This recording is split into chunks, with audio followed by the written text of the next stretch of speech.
Welcome to episode 3 of the Mojo Podcast with me, Richard Stokes. My brilliant guest this week is Vicki Connerty, an award-winning playwright, cancer survivor, and wonderful raconteur. Her Mojo story is one of finding light in the dark and understanding the power of positive thinking when life deals you a pretty shitty hand. We talk about Vicki's mantra, what's the worst that can happen, her experience handling her cancer diagnosis and treatment when 10,000 miles away from family, and how she found her voice through her Facebook group, the Fellowship of the Ringlets. When you see photos of Vicki, you'll understand why it's called that. All of which led her to rediscover her love of writing and became the inspiration behind plays like Come Die With Me, yes, it's very much dark comedy, and The Snow Angel of Antarctica. It was great fun chatting with Vicki, and this episode is a guide to harnessing positive thinking. It's a bit longer than the standard Mojo episode, but hopefully you'll forgive me that, and the small edit foul-up I make quite early on. Yes, I both host and edit this podcast, and every episode is a learning curve for me. The Mojo Podcast audience is steadily growing. Thank you so much for that, for subscribing, for the 5-star ratings, and most importantly for the reviews that you're leaving. All of this makes the Mojo Podcast even more discoverable for more people. Okay, without further ado, here's Vicki Connerty. Hi Vicki. Hi Richard. And how is your mojo today? My mojo is good. I am on holiday for 2 weeks. I feel very relaxed. I would say scale of 1 to 10, about a 9. That's good mojo. It's good mojo, yeah. I'm pleased to hear that. Yeah. I'm pleased to hear that. And I'm talking to a lot of people about their mojo right now, and everyone's got slightly different definitions, which is great. But what do you think about when you think about mojo? I think your mojo is your happy place. I think when I think about my mojo being out of whack, it's probably because I'm doing too much of one thing and not enough of another. I think it's about being present. I tend to find if I'm not dwelling too much on the past and I'm not worrying too much about the future, then I feel very balanced. So for me, it's about maintaining balance, and that in itself brings kind of calm. It brings a peace that defines what mojo is for me. And you said you know when it's out of whack. Yeah. What happens when it goes out of whack? I think I just feel a bit discombobulated. It's a good word. That's a great word. It's a great word. You chucked that in earlier. I know, and that's it. That's where you're going. That's the biggest word I've got. But I think it's when it's out of whack, I just feel like I need to go for a dog walk. Feels like I'm just running at 100 miles an hour. I tend to move fast anyway, but I've learnt that needs to be balanced with dog walking. It's not all I do, but dog walking, playwriting, something that is the complete opposite to that sort of hamster on a wheel motion. So balance, slowing down. Yeah. This Yeah, you find for me it's the pace, it's putting the brakes on. Great. You talked about playwriting. We are going to get into that a bit later on, but let's, if you don't mind, let's go a little bit further back in time. Let's talk about growing up. Where did you grow up, and tell me about family? I was born on the Wirral, so I'm a Scouser, a red, not a blue. I'm the eldest of 4, 2 sisters and a brother. Dad was a solicitor, Mum was a radiographer, and yeah, it was great. We moved to Crewe, which is a delightful railway town in the north, and I went to school in Chester. It was just a very, grew up in the 80s, what's not to love? Riding bikes, great music. Didn't realise that till much later, but it was a very simple time, which I look back on very nostalgically. When you say simple, what, pre-social simple, like media? Social media, pre-internet. I look now at social and the internet, and I think of my 12-year-old niece and go, oh my God, the idea of having to deal with all that as well as being just 12. So that's family. How about friends? For me, the friendships I have are all unique. All the friends I have are very different. I love bringing them together so that, you know, they all sort of look at each other and go, "You're so different to me. How can we be friends with the same person?" Is that like a social experiment? Yeah, exactly. Will they get on? Generally they do. But they're all, you know, they all share a commonality, which is they're just great people. So I choose well, Richard. Well, as we're friends. As we should I say, choose of so course, well. that's I choose true. so well. So at some point, you talked about university, and then you made the shift to London? Yeah, so I went to university in Birmingham, did French. Mum thought it would be useful to become a translator within the European Union, if only she'd known. We're not doing Brexit. We're not doing Brexit. Let's move away. It's a Brexit-free podcast. Brexit-free. So then, yeah, it wasn't really... I never really considered moving back up north. All my mates were moving down to London. It was the streets were paved with gold. So yeah, I came down to London. I was a journalist with the BBC for a year, and then I got a job at Heart Radio doing media, and I moved to Virgin Radio, and I was there for 5 years in the hedonistic Chris Evans days. Oh wow, this is the 90s. This is the 90s. We're pushing up to the mid-90s now, mid to late 90s. Yeah. There's still a long way to go. So, okay, hedonistic Virgin Radio. It's a great first job in media. Right, okay. I mean, when you're 22 and 23 working for Chris Evans and TFI Fridays every week, and Virgin at the time were flying as a company and as a business. The people there were, you know, like-minded. It was, I don't remember much of it, but I remember thinking, this is a good time. This is a good place. I wasn't earning very much money, but the bonuses were right and the lunches were good. It was, you know, it was the 90s. So the sociability, the hedonism of it made up for remuneration issues at the time. Yeah, my sister was working in banking and she was earning in one bonus what I was earning in a year. But she hated it, and I remember we had a car journey home for Christmas one year, and she was like railing because her boyfriend, who also worked in banking, had been paid a bigger bonus than her. And I worked out that she had this lump sum that was bigger than my whole salary. But she was like, I hate it, I hate the job, I hate the people, I hate working in banking. And I was like, well, I earn nothing really, but I have a great time and I love the people and I like the job's good and the place I work is kind of cool and I'm seeing bands all the time and going to gigs, and that was, you know, that worked for me. And the relationships I had back then, I still maintain a lot of them today. We were talking, we've got a WhatsApp group about Virgin Radio Christmas drinks. I haven't worked there for 20 years. But I think, again, I place real emphasis, whether consciously or not, on relationships. So and it's working on those relationships. They don't just... Yeah, I think so. I think I do. I think I do. I'm not conscious that I'm doing it, but I'm very much... it's a real focus for me, I think. I keep it, you know, I lived in Sydney for 8 years and I moved back 3 years ago and I still have the same friends that I had when I left.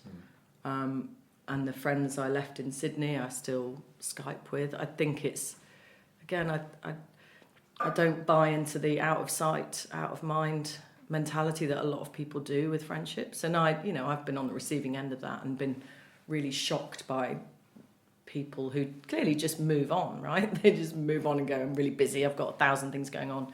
Whereas I guess for me, that is one of my 1,000 things that goes on. I want to see people, I want to stay connected to people, and they're the people that I learn from. I don't have an official mentor as such, but I also don't really feel like I need one. I spend a lot of time talking to friends, and I'm lucky in that a lot of my mates are very successful, and both in life and work, and you know, I get my advice and my help from them, really. So you talked about Sydney, Australia, so there was a move at some point from the gold paved streets of London to Bondi Beach. Yes, what happened there? So I think I'd been at Cara 5 years, loved it, but I was at a point where I'd been in London for 12 years at that point, and I kept getting these emails going around the business, which would be, Michelle's going off travelling, wish her well. And initially I was like, oh, well done, Michelle. And then by the end I was like, oh, push off, Michelle, I can't be bothered.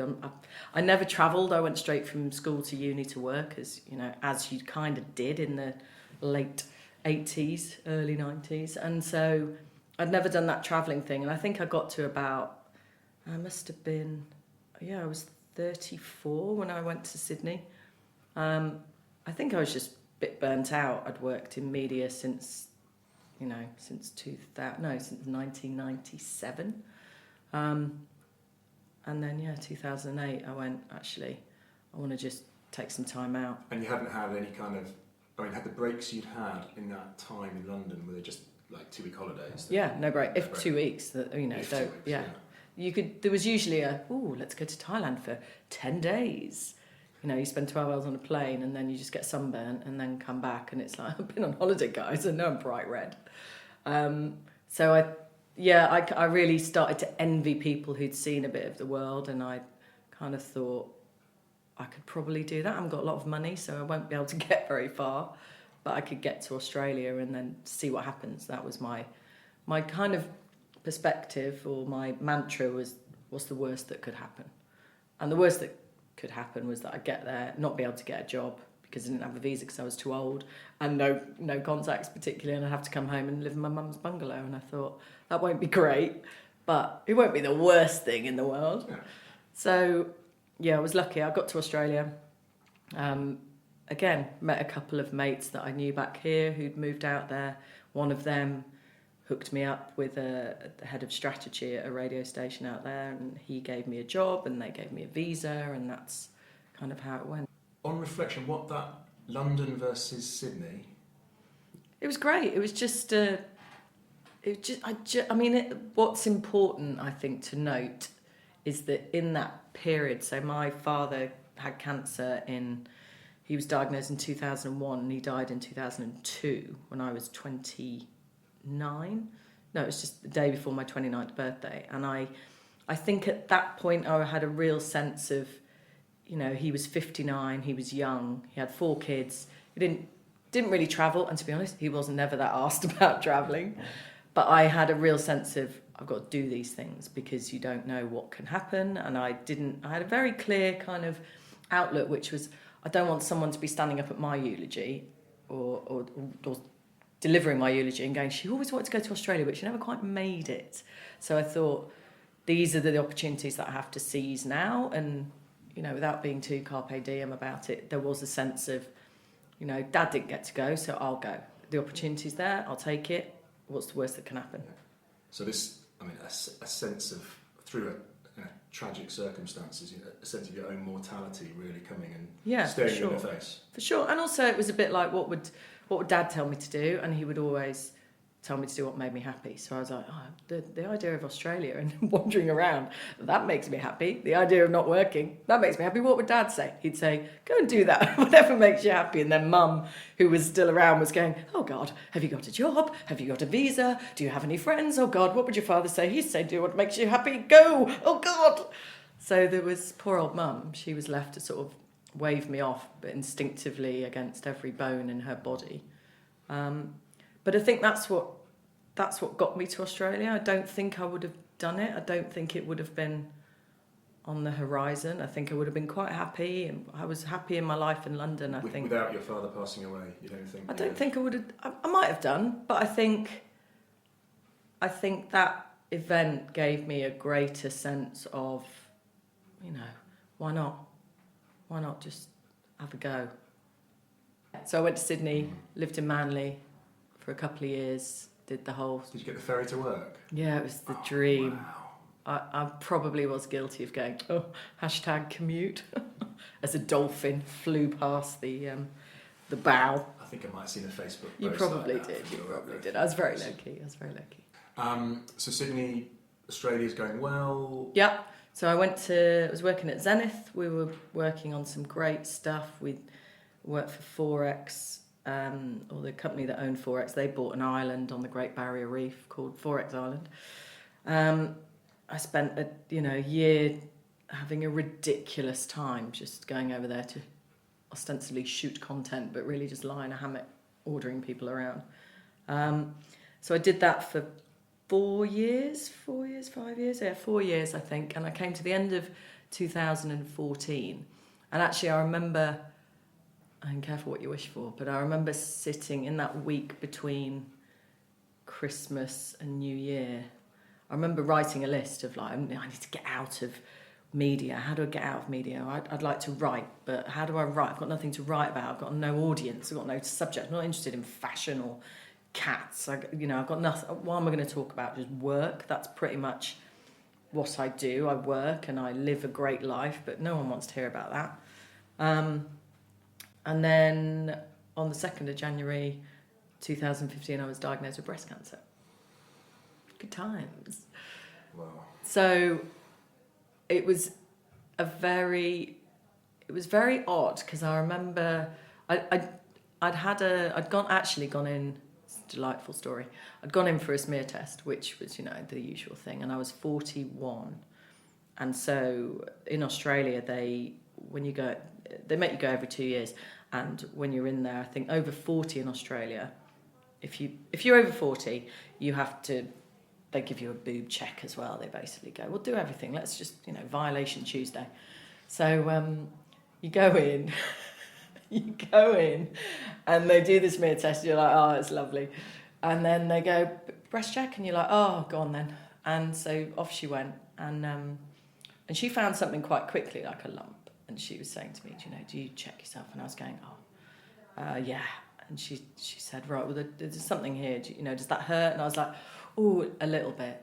And actually, bizarrely, I look back now and go, it didn't, but I thought that's what she wanted to hear, so I sort of went, oh, a little bit. And she went, oh, that's probably good, because it, might not be anything. And then she referred me for I think it was an ultrasound next, and then it was a mammogram, and then it was a biopsy. And still, I was a bit like, I was actually more annoyed that I was having to pay for all these things than being worried about it, because I thought when you got cancer, like you just instinctively know, wouldn't you? You'd know. You'd be a bit withery and a bit like, oh, God, I'm so tired. Or you'd find a lump that would be very obvious. But I was still running around doing Christmas parties and like buying presents and sort of just popping in for a biopsy and popping in for this and getting annoyed about it costing $300. And so I look back now and go, yeah, the signs were probably there that they were quite concerned, because they were whizzing me in. They wanted to do the biopsy on Christmas Eve. And I was annoyed about that, because I was supposed to be going down to the coast for Christmas. And I was like, oh, that's going to delay my departure now. So I had the biopsy, and then I spent a week, 10 days, waiting for the results, because my GP was on holiday and Christmas break. Without too much concern, by the sound. No, literally with no. I'd have moments like I remember over Christmas I'd be lying in a hammock reading my book, and my mates were there, and we were all running around doing Christmas dinners and stuff. But I remember. It was almost fantastical. I was a bit like, oh, God, imagine if I did have cancer. Oh, my God, imagine if I lost my hair. God, that would be weird. No, obviously that won't happen. But I obviously thought about it enough, because I remember coming back to Sydney a few days before I was due to get the results and checking my insurance. And I'd taken out, again, fortuitously now, almost prophetically. 6 months earlier, I decided to get my shit together, because I had a friend who'd had Hodgkin's, my old boss, the one who actually hired me for when I got to Sydney. He'd had non-Hodgkin's, I think, gone through cancer, but he was, him and his partner, they were financially secure. They'd sort of set everything in motion. They were okay. And I was going, oh my God, if something happened to me, I'd probably have no money. All my money's tied up in a flat in London. It'd just be me and the cat. It would be a disaster. Got no savings. So I got this financial advisor 6 months earlier, and I took out all these insurance policies, like income protection. I took out trauma policy, which had a significant 6-figure lump sum payout. And I was like, oh, do I take that? Yeah, fuck it, I'll take that. So I took all these policies out, but I'd never really opened them. He'd sort of put on an A4 piece of paper what these policies were, how much I was paying a month. And that was kind of it. And I was like, yeah, fine, just make sure, yeah, fine.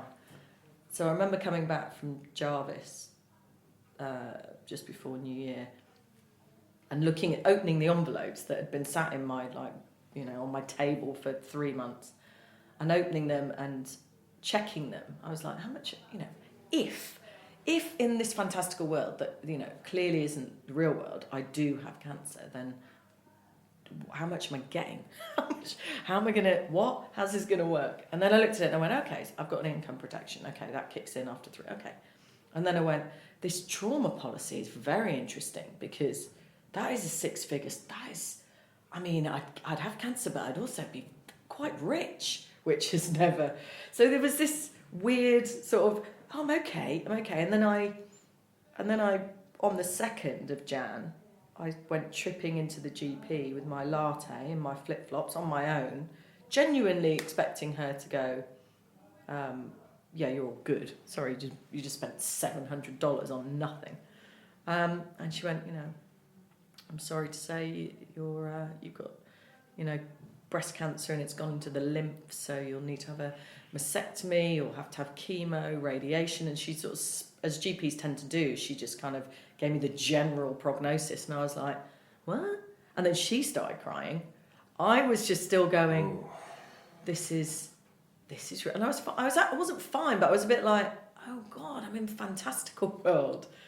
And then she asked if I had any family and friends in Sydney, and I remember saying my family's all in the UK, but I've got a load of gays and a cat, so I'll be good.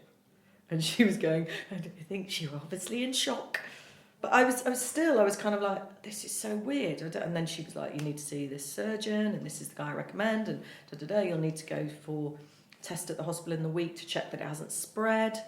And all this, it was mad. I came out with my latte still, and I phoned my mate, Jez, and I rang him, and I was like, got breast cancer. And he, luckily, was just around the corner. I sort of cried on him for a bit, and then we went to the botanical gardens and sort of sat there. I remember the two of us sat there for about 2 hours and watched Japanese tourists sort of taking pictures of the opera house, and it was all very surreal. And then I rang all my family in the UK and told them, and actually it became very rehearsed, which was quite useful, because you say it over and over again, you become desensitized to it a little bit. So I told Mum, told my sisters, they were all a bit tearful. And then, then on the merry-go-round, I guess. And then it went from there. And my surgeon was brilliant, and I remember him saying, we want to give you another 40 years, so this is what we're going to do, and it's going to be chemo, and there's going to be radiation because it's gone to the lymph, and I was like, I don't really understand what's happening. But actually, one of the first people I rang was my financial advisor, Kev. And I was going, Kev, been diagnosed with cancer. And he was like, oh my God. And I was like, no, let's talk about the trauma policy. Because this is all going to cost money. I haven't got any savings. And if I want this really good surgeon, I'm going to need to pay for him. And he went off. And I remember him coming back and going, well, if it's invasive, you get the whole lot. If it's just single, there's a word for it, but it was basically saying if it was localised and hasn't spread, you only get 10%. I was like, I need the whole lot. I was going, I need the whole lot. 10% is not going to cover these bills.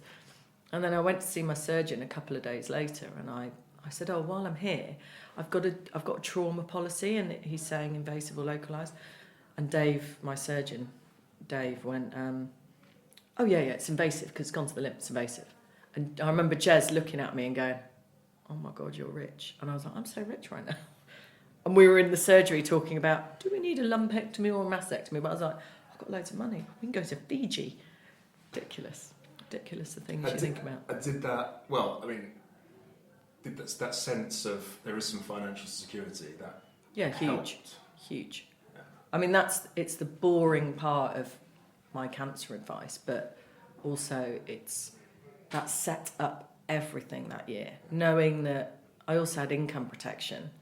So when I had my lumpectomy, they compressed some nerves in my arm, so it meant I lost the use of my arm for 6 months, which was a lovely addition to my drama. But it did help in that it distracted me from all the anticipation of chemo and the radiation and freezing eggs and all that jazz. I was a bit like, well, is my arm going to come back there? Because that's my right arm, and I'm right-handed. But as a result of the right arm, it meant that my income protection kicked in, because I couldn't physically go back to do the job I was doing, which was working in production on shoots and being very active. I was like, well, I can barely lift a pen. So so you're going to have to pay me my salary. So that financial release of pressure meant that year would have been fundamentally different. And actually what would have been different about it is I would have had to go home, I think, because the GP said to me, you can have treatment back in the UK, and my mum and my sisters, my brother, strangely, not offering opinion, but my mum and sisters were like, you can come home, you can stay with us, and mum was like, you can live in my spare room in the bungalow, and I was like, yeah, I love you guys, but staring out the window of your bungalow at the rain in January, waiting for someone to come and visit me, that doesn't really appeal to me as much as strolling around Bondi with a green juice. And the money meant that I could afford to stay in Sydney, I could afford to pay my rent, so I took the year off work. So I remember finding out about your cancer diagnosis via your Facebook group. Can you tell us a bit about your Facebook group? The Fellowship of the Ringlets. Yeah, again, my old boss who'd been diagnosed a year before me, he'd started a closed Facebook group when he was diagnosed, really to update his close friends on what was happening, because he was English as well, he had family back in the UK, and no one really knew what was going on. But his was very, Fishy is an amazing mentor of mine, but he's a strategy guy, he's very analytical, he's very, very smart, but his posts were like, today I had 0.2 milligrams of blah, blah, blah. And it was a very clinical, this is what I'm doing, this has happened, this is how I am, da, da, da. And so I was like, well, I'll do the same, because the first couple of days after being diagnosed, I had so many phone calls that I was going, there'll be some irony here, I'll get a brain tumour because I've been on the phone for too long. But that's what it felt like. I was on the phone for 11 hours and beautiful people ringing up to see how I was, but wanting to find out that I was okay and what the diagnosis was and what the prognosis was. So I thought I need to do something, because otherwise this is going to go on for several months. So I thought, well, I'll do the same as Fishy and I'll start this closed Facebook group. I don't want to do a blog. I don't want to do a cancer blog, shoot me in the face. But I'll do a Facebook group. And that way I can kind of update when there's something to talk about. That was my plan. And so I created this group, and initially I thought I'll invite 30 people. Fishy had 30 or something. That seemed like a reasonable number. And so I started to invite my mates in Sydney, and then my old work mates in Sydney, and then my pommy mates in Sydney, and then I went to the UK, and I'm family, and I'm Irish, so I've got quite a lot of family, so that added it up, and then my old work mates that, my mates from Virgin Radio, still mates with them, and I've got my old mates from Cara, mates with them, and it got out of control. It looked like a popularity contest, because I was just going, oh, look at me, Fishy, I've got so many more friends.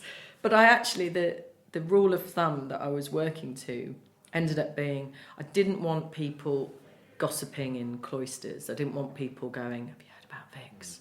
I haven't seen her, she might be dead. Don't know what's happening. And I didn't want someone I was close to or who considered me to be a friend of theirs to find out from someone else. And so I kind of went along the path of, well, if I look down my whole Facebook group, and if I see, anyone I see who I would see in the street and go for a beer with, they're in, which became most of them. So yeah, there was ended up being about 300 people on this list. And a lot of people I hadn't seen for years. I'd been in Australia for, by that point, 7 years. But, Facebook and social media has a way of making you feel at least that you're connected, and also makes you lazy about actually being connected. So I started the group. I wrote a couple of posts, the first one being, guess what? The second one being the sort of good news that I'd had the tests about whether it spread to bones or soft tissue, and that had come back negative. So I kind of wanted to go, there's a first post which is let's hit them in the face with the news, so that's done, we'll rip off that band-aid. The second one was, right, I know that people are going to be some of them are going to be really quite shocked and quite stressed. I know it's quite triggering for a lot of people. And again, having been in that position where I'd been a friend of someone with cancer multiple times, I'd been the daughter of somebody with cancer, I was going, I know how helpless people feel in that position. So, and actually what what would I have liked? And I'm quite direct, and I would have preferred the direct approach, so that's what people got. So the second post was a good news story, which is, yes, I've got cancer, but there's treatment for it, which is awesome, because unfortunately a lot of people don't get that option. So already we're on a win. This is a win. The second win is the fact that I've had the test today for the soft tissue and the bone scans. They're all good. So really we're just talking about 2 areas which they're telling me they're going to, douse me in chemo and flick radiotherapy at me. But actually that's a good thing, because a lot of people don't get that option. So that was my view, which sounds a bit, when I talk about it, I think, I sound really holier than thou and a bit worthy. And most people who know me, I always think of myself as quite cynical, quite direct, quite, I don't mince my words. I can probably skate close to the line of being rude. But actually, it made me, cancer chat made me weirdly glass half full all of a sudden. And without being, hey guys, it's just cancer. It was more that I read some other blogs. People sent me some blogs when I was first diagnosed. And great mates, they'd read blogs and they'd said, this person's really inspirational and this will really help you. They coped with it in this way. And I'd be like, great. And then the first one I opened was, it was a cancer blog. And to be fair, she was a bit younger than me, clearly really struggling with it. And, that's fair enough. Everyone reacts to it in different ways. But the title of the first blog that I opened on was Chemo 1, Fingernails 0, and it just had a picture of 5 fingernails. And I was like, okay, that is not going to be the tone. But what was interesting, being a kind of someone who's, I'm a linguist, and I like language and I like words, and I like that, I've always been interested in how, in tone, and I have a big vocabulary, I read a lot. And what I hadn't kind of realised was that I'd written these 2 posts in the fellowship and had very positive reactions, like, people going, you'll be fine. And they were not deliberately comical, but they were light, because I was going, I don't want to bring everyone down. People are way too far away from me to know what's happening, and they need to know that I'm all right. And actually I'm all right. I'm okay. But I read this other blog, and she was obviously having a pretty bad time. And so her language was around that. It was, I feel shit, I feel awful, I've never felt so bad, this is the worst thing that's ever happened to me. And what was happening is that people were responding to her post in the same language. So they were mirroring effectively what she was saying. It is shit.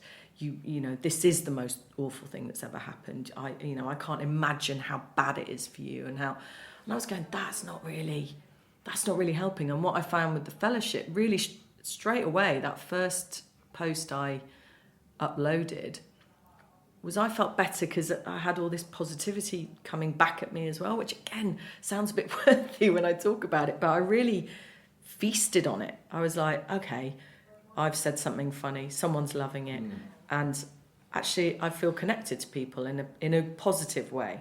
Well, from a member of the fellowship and receiving those emails, once getting past the shock, I really look forward to your updates, because they were entertaining. There was a tone of voice, and clearly you're still. It also told me that you were okay, that you would, because I could hear you. Yeah, through it. A lot of people said that, which was, and again, they were very cathartic. I was talking about it today earlier, and I think what I noticed was that, invariably going through cancer and having that treatment for 9 months, and I would wake up every day on my own and wonder if my arm was working again, and going for treatment and having, you look at it as a collective and go, Jesus, that's awful. And from the outside, and from the inside, it's not great. But equally, you still got to put the bins out. You're still seeing your mates. You're still living life. You just got this sort of stuff going on, which everyone's got, right? Everyone's got stuff going on. But for me, I would wake up, I might have a bad day, like, I remember going to see the oncologist for the first time, and she was like, well, one of the side effects of chemo is, heart failure, all these crazy diseases. and that your brain will be all foggy for the rest of your life. You won't be able to string a sentence together. You kind of go, so they have to tell you all the side effects that any person has ever had related to the treatment. So you end up with a huge long list, and you're just looking at it going, well, which one am I going to get? Because this is a bit rubbish. If I get all of these, I'm in quite a lot. I don't want to have a foggy brain. I don't want to lose my vocabulary. I've lost my right arm. I don't want to, not be able to write a sentence. But I think every day when I would have moments when I'd feel like that, or had been in a sort of, I called it like a Crystal Carrington kind of sort of Joan Collins-esque meltdown, where I'd be like, oh, so dramatic, so tearful, and I'd sort of kick off and I'd throw things around the flat and be terribly sort of emotional. And then I'd kind of go, I just write a blog about this because I've just literally trashed my flat, and now I'm going to have to tidy up. So it was an outlet. So the writing was an outlet. 100%. It was necessary. A friend of mine who, again, she's much, much younger than me. She'll thank me for saying that. But she was diagnosed with lymphoma when she was 27, so super young. And she went through it. She's amazing. And she was one of the first people I phoned and just went, oh, God, Becca, how do I do this? This is tough. And she was like, whatever you do, write it down, because it doesn't have to go anywhere. You don't have to publish it. You don't have to send it to anyone. Write down, because it is mad and it is surreal, and there will be bits of it that you'll want to remember and bits that you'll want to forget, but write it down. And I was like, I like that idea, because I like writing. I haven't done that since I was a kid. I've got time on my hands, so I might just write. And what I found was the process of doing it helped me to process it, to the point where I'd come through all those posts you read. I would kind of, I would make myself laugh. Not that they were hilarious, but I would go, that is quite funny, getting my arm stuck in a bin chute.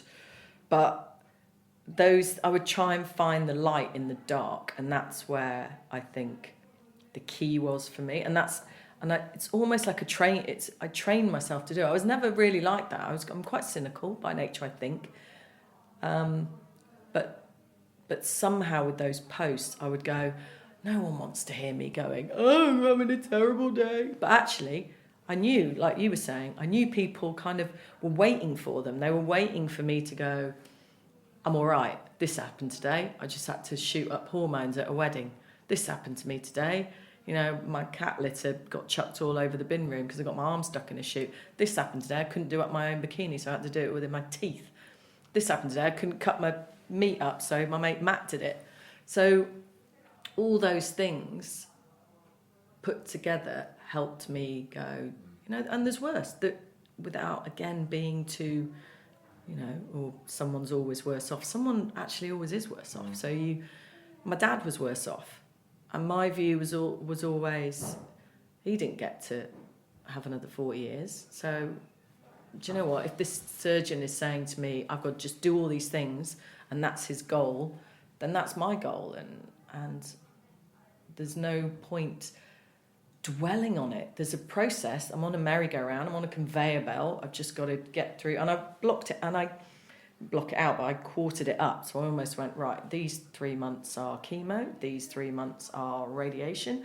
Here I've got to freeze some eggs. Here I've got to buy a wig. Here, and so, I remember a friend of mine and I looking at a calendar when I was given the sort of scale of the treatment, and we bought a calendar. It was January, beginning of the year, and we kind of plotted everything out, and we got to end of August, and we were both looking at each other going, that's like nearly 9 months of this shit. What am I going to do for 9? I'm going to be so bored. I could literally have a baby in this time. Ironically, a friend of mine found out she was pregnant on the same day I found out I had cancer, and then we spent 9 months together being really boring, not drinking and going to galleries and being off work, and then she had her baby the day of my last radiation treatment. So the two of us were just like, this is mad. And then we were kind of, we're so teetotal now. We don't need wine. We don't need it. And then, of course, within about a week of me finishing radiation and having the baby, we were like, wine, Merlot, off we go. So, moving forward slightly, how? Because now you're an award-winning published Sure, playwright. I mean, you haven't mentioned that. I don't like to talk about it, Richard. But you should. And I'm curious about that. How I got to that point. Yeah, exactly. I went back to work January 2016, and my team had been, holding the fort. They were great. And as soon as I walked into the building, I was like, I can't do it.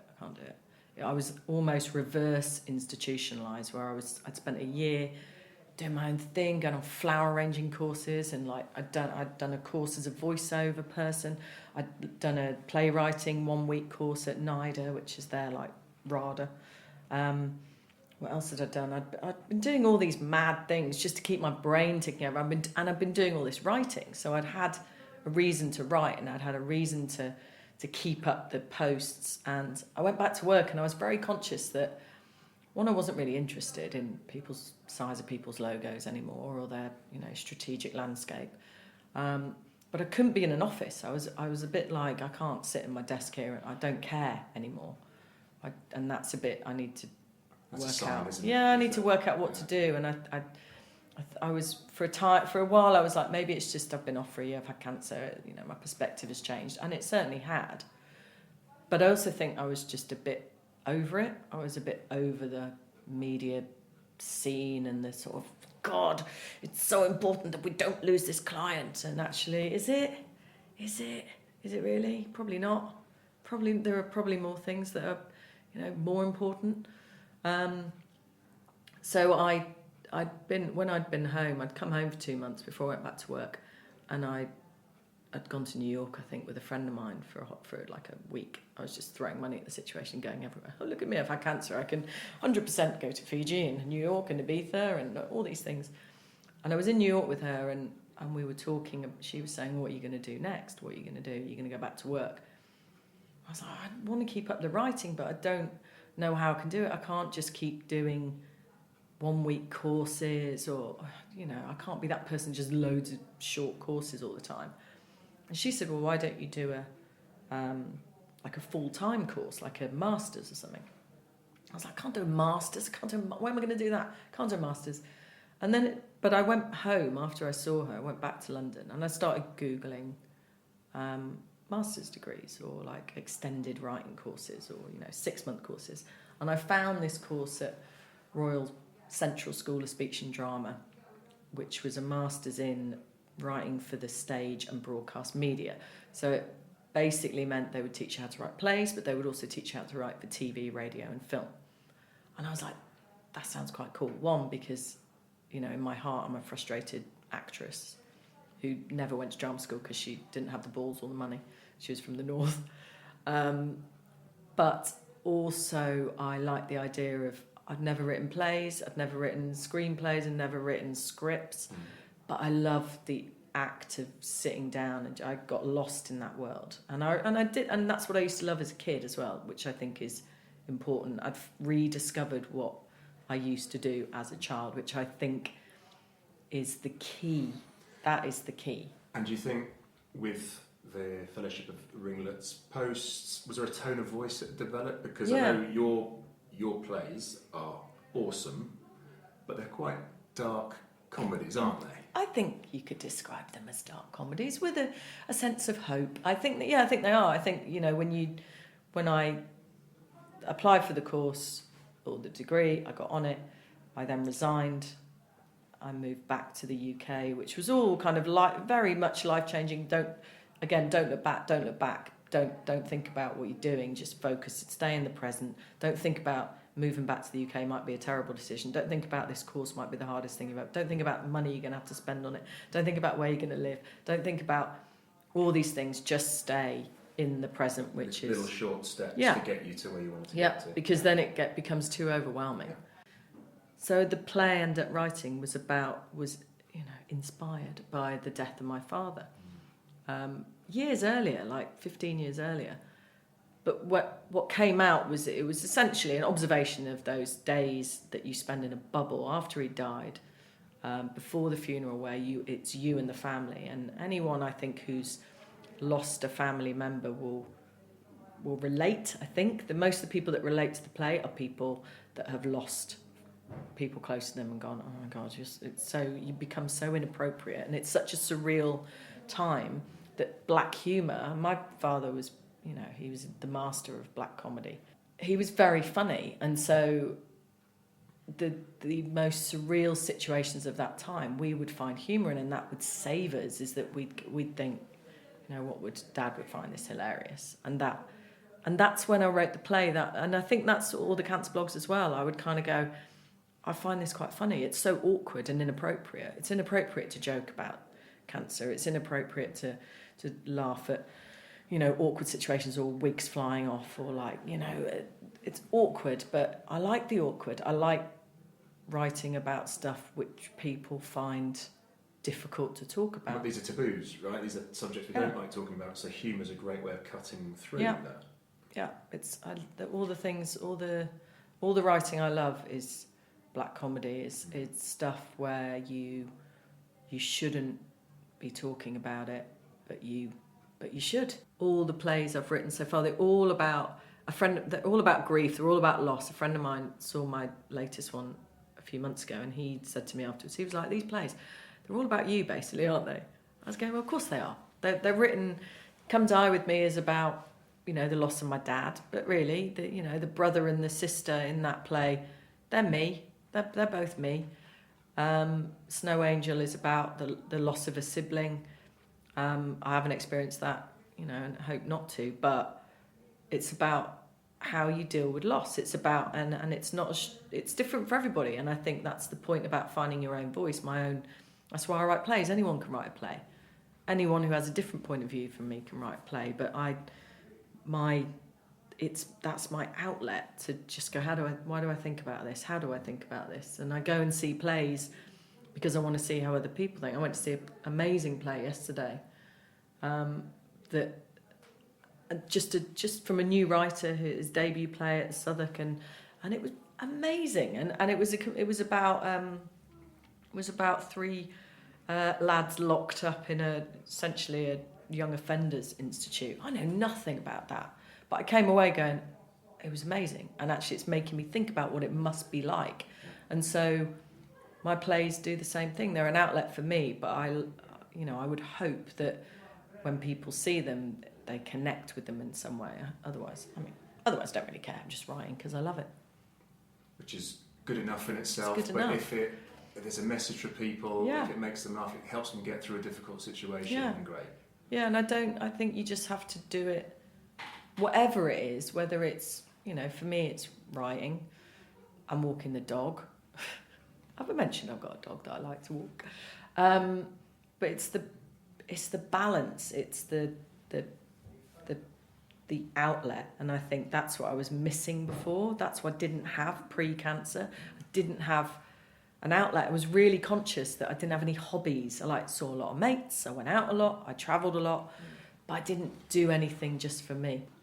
We've come nicely round back to, you're talking about, right at the beginning, your Mojo, it's about balance for you, and I think you mentioned the dog a few times and dog walking, but what are there maybe some things that you do now daily that help you with that? I got quite into meditation and yoga nidra when I was off, or when I was ill, largely because yoga nidra for me is like lying down yoga, lying down sleeping yoga, which is my favourite sort of yoga, where a friend of mine would come round, a yoga teacher. Essentially, I would lie down, she would say something very soothing for an hour, and then I'd wake up and go, brilliant. So I got really into that. I got very into meditation, which I found a really great way to just focus rather than panic and catastrophize, because I think for me it wasn't even during cancer that was the catastrophizing. It was actually afterwards. It was and I think that's where people don't get enough support. People, and I mean from friends, it's a bit like when someone dies and you have the funeral, and then everyone who supported you through that kind of moves away, as people do, because that's seen as a closure point.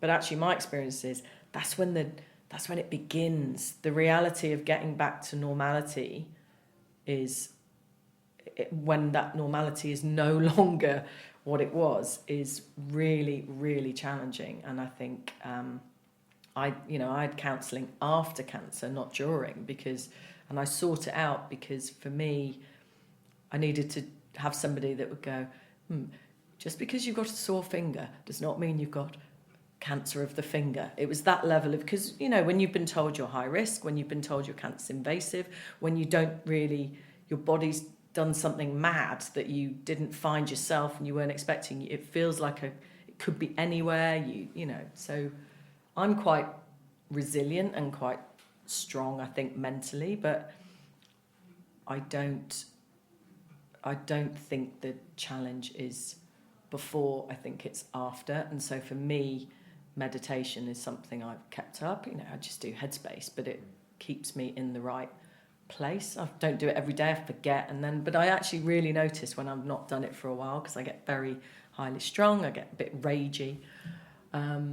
So I do that. I try and do that as often as I can. I try and do the lying down sleeping yoga, which I love. Yoga Nidra, advise it. Again, when I moved back to the UK, I couldn't have a dog in Sydney. I grew up with dogs. I loved them. I loved them largely more than people. And when I moved back to the UK, I was doing the Masters. I knew I'd have quite an isolated year because that's the nature of the course. I knew I'd spend a lot of time in Henley.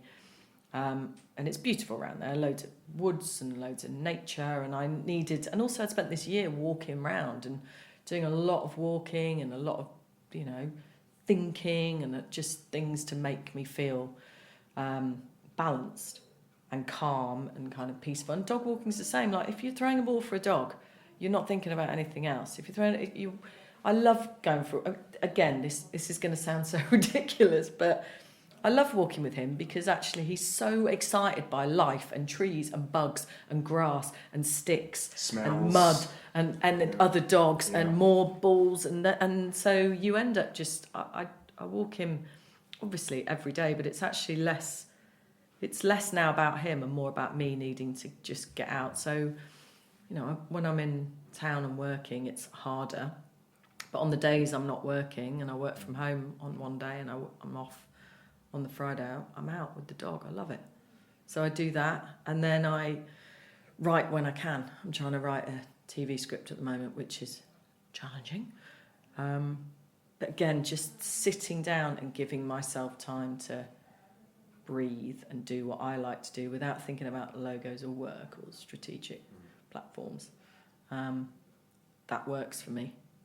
So having some escapes just from work. Other things. And work is great, and I love. And actually, Masters did teach me that I need to be around people. I'm not great when I spend too much time on my own, because then I get in my own head, then I start overthinking, then I start catastrophizing potentially about not just about cancer stuff, but all things. So work is a great. It's a great outlet, like the writing. It's the balance.